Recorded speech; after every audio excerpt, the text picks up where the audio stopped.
Ile naprawdę kosztuje życie w Irlandii w 2025 roku? Czy pensja minimalna wystarcza na normalne życie? Czy może trzeba mocno zaciskać pasa? Wielu Polaków nadal planuje emigrację, ale realia finansowe mogą ich zaskoczyć. W tym filmie zobaczysz prawdziwy miesięczny budżet, ile trzeba wydać na jedzenie, mieszkanie, rachunki, transport i inne codzienne potrzeby. Czy opłaca się tu przyjeżdżać? Czy w Irlandii da się oszczędzać? Jeśli zastanawiasz się, czy to nadal dobry kierunek emigracji, to koniecznie oglądaj dalej. Żeby zrozumieć, jak wygląda życie w Irlandii w 2025 roku, musimy spojrzeć na koszty w różnych sytuacjach. Nie każdy żyje tak samo. Inne wydatki będzie miała osoba pracująca na minimalnej pensji i wynajmująca pokój. Inna para wynajmująca mieszkanie razem, a jeszcze inna rodzina z dziećmi. Wynajem mieszkania, największy wydatek. Największym kosztem dla każdego w Irlandii jest wynajem mieszkania. Bez dachu nad głową nie da się żyć, ale ceny wynajmu w 2025 roku są rekordowe. Jakie są aktualne ceny? Dublin, pokój od 800 do 1200 euro. Kawalerka od 1800 do 2200 euro. Cork, Galway, pokój od 600 do 900 euro. Kawalerka od 1400 do 1800 euro. Limerick, Waterford, pokój od 500 do 800 euro. Kawalerka od 1200 euro.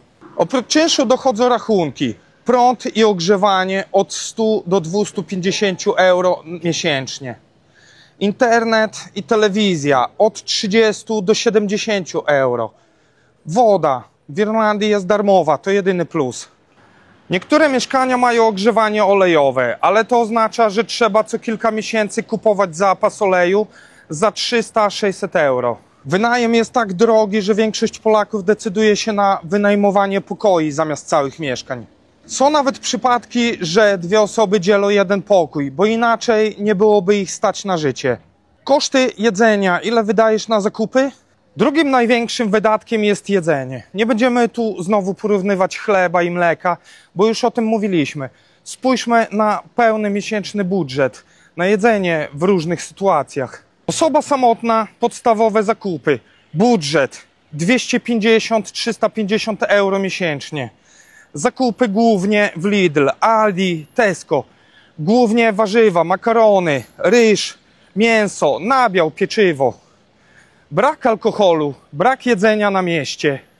Osoba samotna, jedzenia premium. Budżet 400-600 euro miesięcznie. Zakupy w Supervalu, Dunnes Stores, Marks & Spencer. Więcej gotowych dań, organicznych produktów, lepszej jakości mięsa i ryb. Sporadyczne obiady w restauracji.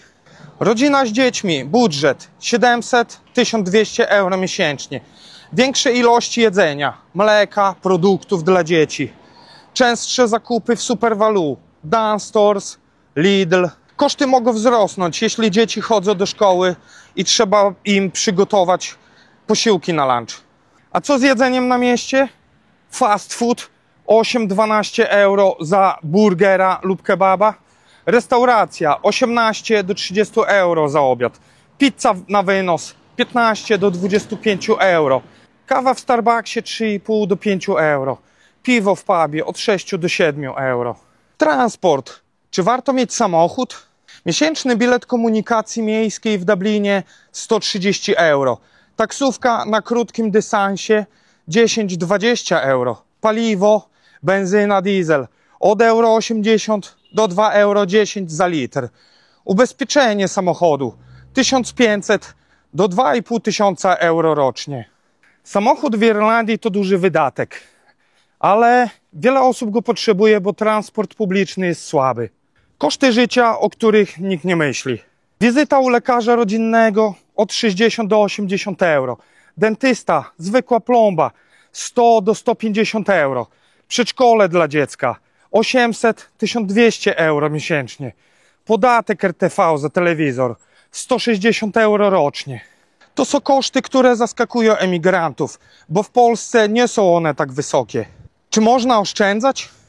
Mieszkać poza Dublinem, tańszy wynajem. Robić zakupy w Lidl i Aldi, tańsze opcje. Kupować rzeczy w drugiej ręki na dondeal.ie. Nie trzymać samochodu, jeśli nie jest konieczny. A czy to wystarczy, żeby odkładać pieniądze? Podsumowanie. Czy warto żyć w Irlandii?